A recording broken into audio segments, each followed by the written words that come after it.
Hi అండి. మీకు already నేను ఐబ్రో థ్రెడ్డింగ్ గురించి 2 వీడియోస్ పెట్టానండి. మనకి థ్రెడ్డింగ్ ఎంత ఇంపార్టెంటో థ్రెడ్ మనము మన చేతుల ద్వారా కంట్రోల్ చేయాలండి. థ్రెడ్డింగ్ అనేది అంటే దాని మూమెంట్ అనేది మనకు పర్ఫెక్ట్ గా రావాలి. అది రాలేదనుకోండి మనం ఒకటి చేయబోయి ఇంకోటి చేసేస్తాము. సో థ్రెడ్డింగ్ అనేది మూమెంట్ అనేది ఎంత ఫాస్ట్ గా ఇవ్వగలమో అంత స్లోగా కూడా మనం కంట్రోల్ చేయగలగాలండి. అదొకసారి మీకు చూపిస్తాను సింపుల్ గా. ఇది మీకు రైట్ సైడ్ ఆల్రెడీ లాక్ చెప్పానండి నేను.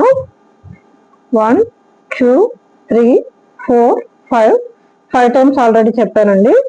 లెఫ్ట్ హ్యాండ్ లో థ్రెడ్ని పట్టుకున్నాను. ఇది ఫాస్ట్ అనేది మనకి రావాలండి.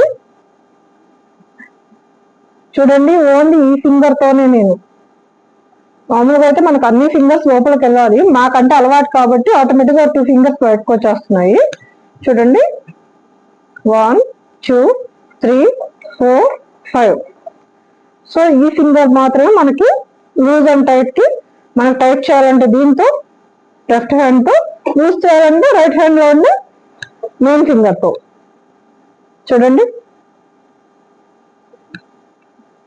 ఇది మనకి ప్రాక్టీస్ బాగా రావాలండి. ఇది కానీ మీకు నీట్ గా ప్రాక్టీస్ వచ్చిందంటే ఆల్రెడీ నేను చెప్పాను డెమో ఎలా తీయాలి హెయిర్ అనేది. మీకు ఆల్రెడీ డెమో చెప్పున్నాను.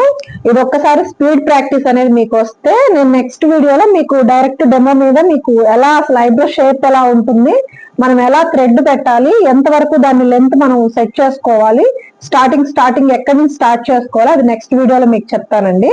ప్రాక్టీస్ అయితే చాలా ఇంపార్టెంట్ అండి. ఫస్ట్ మీరు ప్రాక్టీస్ చేయండి. స్పీడ్ అనేది థ్రెడ్డింగ్ స్పీడ్ స్లో అనేది మనకి హ్యాండ్ మూవ్మెంట్ అనేది చాలా ఇంపార్టెంట్ అండి. అది కానీ మీరు ఫాలో అవ్వగలిగితే మీకు థ్రెడ్డింగ్ వచ్చేసినట్టేనండి. ఈ వీడియో మీకు అర్థమైంది అనుకుంటున్నాను. ఈ వీడియో మీకు నచ్చితే లైక్ చేయండి, షేర్ చేయండి, సబ్స్క్రైబ్ చేయండి. Thank you.